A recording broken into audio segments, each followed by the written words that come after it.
I never imagined I'd be recounting this story, but here we are. Moving into Oak Ridge Estates had felt like a dream when my wife, Sarah, and I settled in 3 years ago. Beautiful homes, immaculate lawns, quiet streets, and a community pool only a short walk away. It was perfect for our son Max, who has cystic fibrosis and relies heavily on swimming therapy to keep his lungs strong. What we didn't anticipate was Karen Willoughby, the HOA president, who treated the neighborhood like her personal kingdom. Karen was the living embodiment of suburban entitlement. Mid-50s, a flawless blonde bob that never shifted out of place, designer sunglasses permanently perched on top of her head, and a voice sharp enough to cut through sheet metal whenever she discovered something that violated her sacred HOA rulebook. And believe me, she worshipped that rulebook.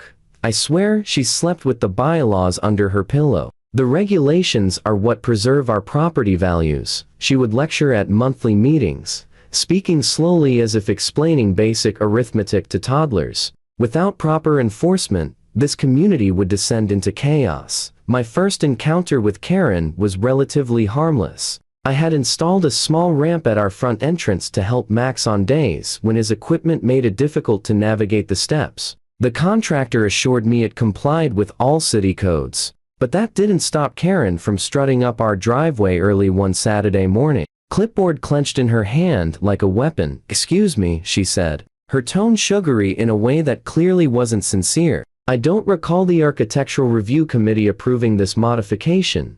She flicked her wrist toward the ramp as though it were an unsightly pile of junk ruining her perfect neighborhood aesthetic. I explained calmly that it was a medical necessity for my son, and even showed her the relevant section of the Americans with Disabilities Act that protected our right to install reasonable accommodations. She gave me a tight, brittle smile and walked away. But I knew instantly that she wasn't letting it go. Over the next few months, we started receiving violation notices for the most ridiculous infractions. Our trash cans were visible from the street for only 30 minutes past the designated window. The shade of white we used to touch up. Our fence trim was apparently eggshell, rather than the HOA-approved pearl.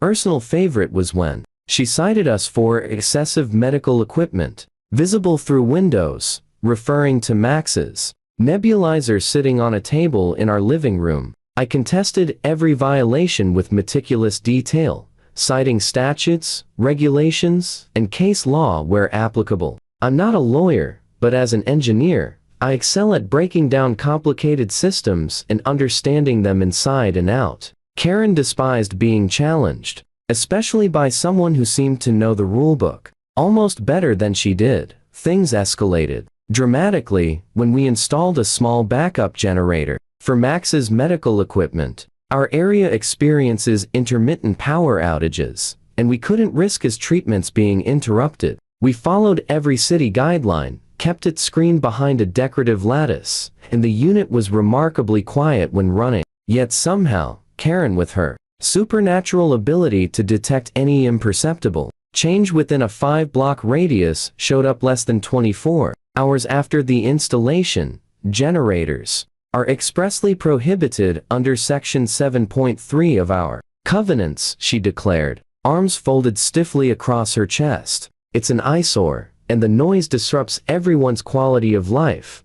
I invited her to listen to it in operation, which she did reluctantly, then pointed out politely that it was quieter than her husband's vintage Mustang he revved every Sunday morning without fail. I also explained that this too was protected under reasonable medical accommodation rules. Her face tightened. "We'll see about that," she muttered with a smile so cold it made my stomach twist. The board meets next week. The board, unsurprisingly, consisted mostly of Karen's friends and people far too intimidated to oppose her. But I came armed with printed laws, medical documentation, and statements from supportive neighbors. I even had Max's pulmonologist join via video to explain exactly why uninterrupted power was crucial for his treatment. Faced with clear legal liability, the board voted to grant us an exception. Karen didn't speak a word during the vote. She just gripped her gavel so tightly her knuckles turned ghost white. When the meeting ended, she brushed past me and whispered,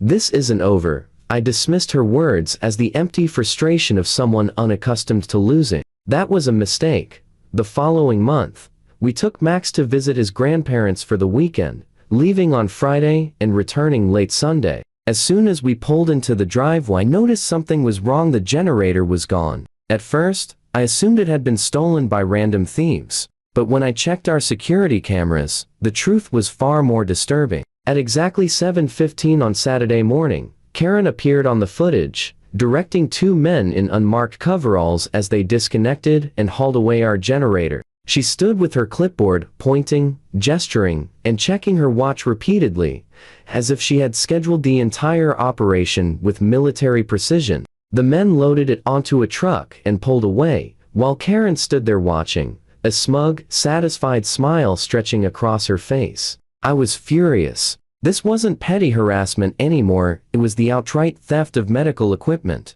Equipment worth over $2,000, but more importantly, equipment that ensured my son's therapy wouldn't be disrupted during a power outage. I picked up the phone immediately and called the police. 2 officers arrived in under 20 minutes. I showed them the security footage and laid out the entire situation. One of them recognized Karen the moment her face appeared on camera. "Mrs. Willoughby, the HOA president?" he asked, his eyebrows arching in disbelief. "We've had calls about her before."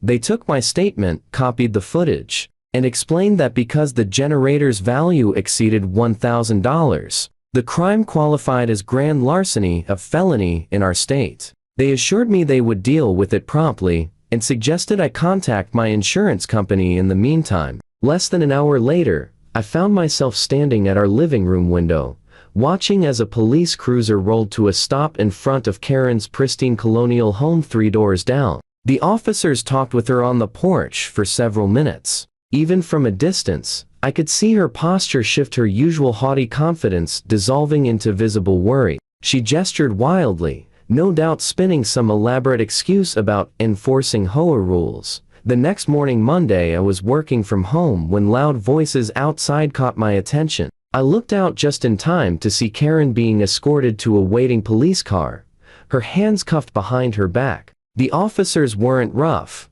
but it was clear they weren't buying her version of events. Neighbors poured out of their homes, staring in stunned disbelief as the self-appointed queen bee of the HOA was guided into the back seat of the cruiser. My phone buzzed non-stop with texts from neighbors who had seen the spectacle firsthand. Apparently, when questioned further, Karen refused to reveal where she had taken our generator, insisting she had full authority as HOA president to remove it. That refusal escalated the situation from a civil dispute to criminal obstruction. Later that afternoon, Detective Rivera followed up with me, explaining what they had uncovered. Karen had hired a landscaping crew to remove the generator, claiming she was authorized by the homeowner. She then had it transported to her brother-in-law's warehouse in the next county. "We've recovered your property," Detective Rivera told me with a small, satisfied smile. "It appears undamaged. Mrs. Willoughby has been charged with grand larceny, filing a false report, and obstruction of justice. And considering this involved medical equipment for a child, the district attorney is taking it very seriously." Karen was released on bail later that evening. I watched as her husband escorted her back home. He looked like he'd aged a decade in a single day. While she glanced nervously toward our house, her expression a mix of fear and venom. She immediately looked away when she realized I was watching from the window. The following week, an emergency HOA meeting was called. Instead of Karen at the head of the room, her vice president, Doug, a chronically anxious man who had always acted as her obedient yes-man, stood at the podium. The room crackled with tension as he announced that Karen had been temporarily removed from her position, pending the outcome of her legal case. When he opened the floor for comments, something remarkable happened. Neighbors who had been too afraid to speak up for years finally found their voices. One after another, they recounted their personal horror stories about Karen's tyrannical behavior. It was as if a dam had burst. Years' worth of resentment came rushing out, stories of arbitrary fines, personal vendettas, and selective enforcement of the rules she weaponized to maintain control. By the end of the meeting, a formal motion had been made to permanently remove Karen from the board. The vote wasn't even close, overwhelmingly in favor of her removal. As Doug counted the final votes, Karen, who had been sitting silently in the back of the room, shot to her feet. "You can't do this," she shouted, her voice trembling with rage. "I've given 8 years to this community. I've kept your property values high. I've protected the integrity of this neighborhood." Her voice cracked as she scanned the room, desperately searching for even a flicker of sympathy. She found none. "This is all your fault," she suddenly shrieked, jabbing her finger at me. "You and your special needs and special exceptions and special equipment." Her husband tried to usher her toward the door, but she jerked away from him. The room fell into an uncomfortable silence as mascara streaked down her cheeks. "Do you have any idea what this will do to my real estate business?" she choked out. "Who's going to list their home with someone facing felony charges?"